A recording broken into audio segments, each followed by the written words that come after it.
In the valley of Elah, a stark divide separated two armies, the Israelites, led by King Saul, and the Philistines, a formidable foe with a warrior none dared challenge. This warrior was Goliath of Gath, a giant standing over 9 feet tall, whose very presence was an affront to Israel's courage. Clad in bronze armor, his helmet, greaves, and a coat of mail weighed hundreds of pounds, and he wielded a spear with an iron point as heavy as a weaver's beam. For 40 days, Goliath taunted the Israelites, morning and evening, his deep voice echoing across the valley. "Choose a man for yourselves, and let him come down to me. If he is able to fight with me and kill me, then we will be your servants. But if I prevail against him and kill him, then you shall be our servants and serve us." The challenge was clear, yet no warrior from Israel stepped forward, fear gripping the hearts of even the bravest. Then came David, a young shepherd boy, the youngest of 8 brothers, sent by his father Jesse to bring food to his brothers in the army.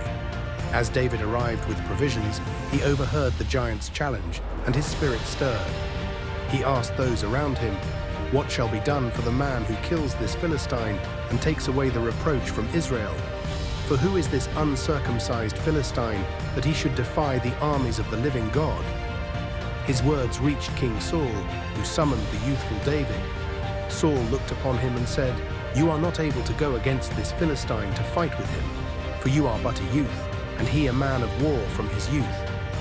But David was undeterred, recounting his experiences defending his flock from lions and bears. "Your servant has killed both lion and bear, and this uncircumcised Philistine shall be like one of them, seeing he has defied the armies of the living God." Saul, seeing David's determination, reluctantly agreed, offering his own armor which David could not wear.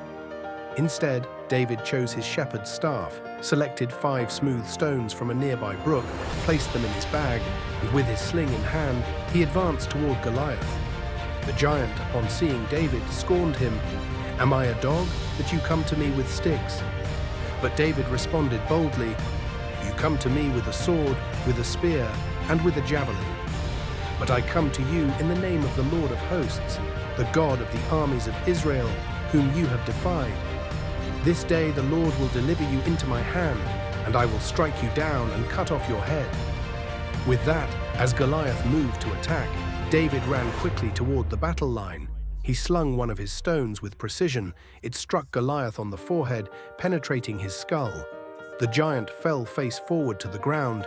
David then ran and stood over the fallen Goliath, drew the Philistine's own sword from its sheath, and cut off his head.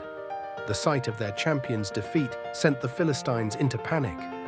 They fled, and the Israelite army, reinvigorated, pursued and defeated them. David's victory was not only over Goliath, but marked the beginning of his ascent. From shepherd boy to the future king of Israel, his fame spreading throughout the land.